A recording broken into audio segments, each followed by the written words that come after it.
me ask you a question. Do you remember your best friend's phone number? Not their contact in your phone, not their Instagram handle, the actual string of digits you would need to dial to reach them from a stranger's phone.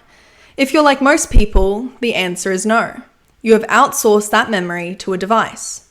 Now, let's scale that up. What happens when you outsource not just memory, but thinking itself? Writing, summarizing, brainstorming, problem solving?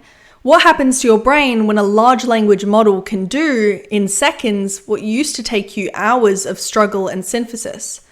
This is not a future hypothetical. This is happening right now. Millions of people are using ChatGPT as a cognitive prosthetic. And here is the uncomfortable question nobody is asking. What is it doing to the underlying organ? Welcome back to the Student of Life podcast. I'm your host, Olivia Vasilev. This is a special standalone episode, and today we are looking directly at the screen and asking the question that might make you want to close the tab. This is what ChatGPT does to your brain. To understand ChatGPT's impact, we must first understand what earlier cognitive technologies did to our memory. In 2011, psychologist Betsy Sparrow and her colleagues identified a phenomenon now called the Google effect. They found that when people expect to have access to information online, they remember less of that information itself and more of where to find it.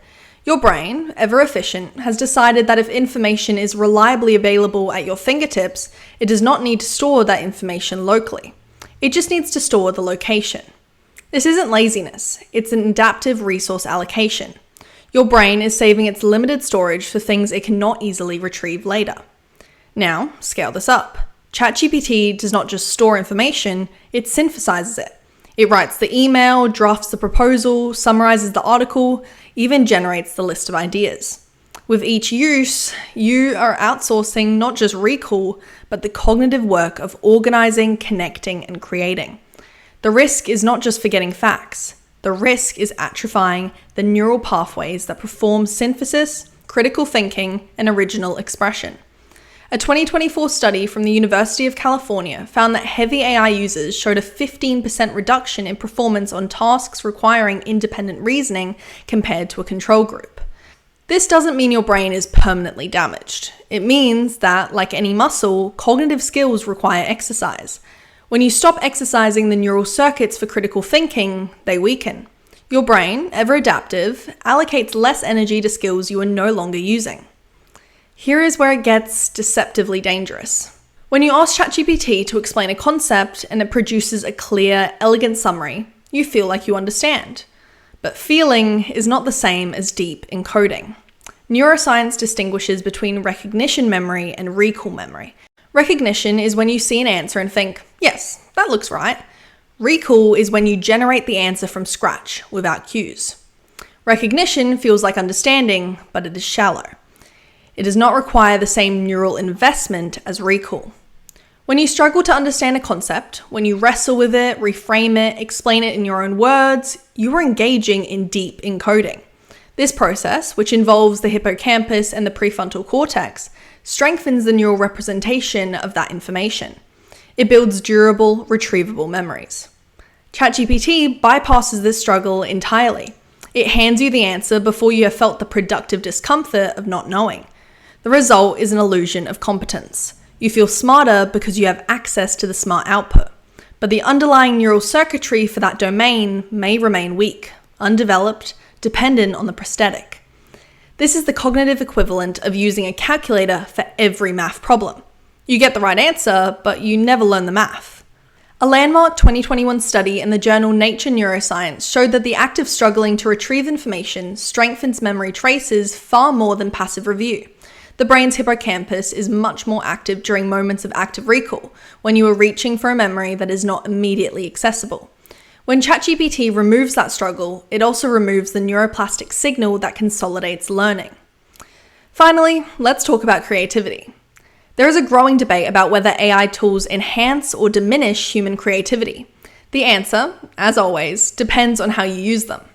Your brain's default mode network is the engine of creative association.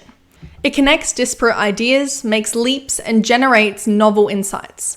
This network is most active when you are in a state of relaxed, unfocused attention.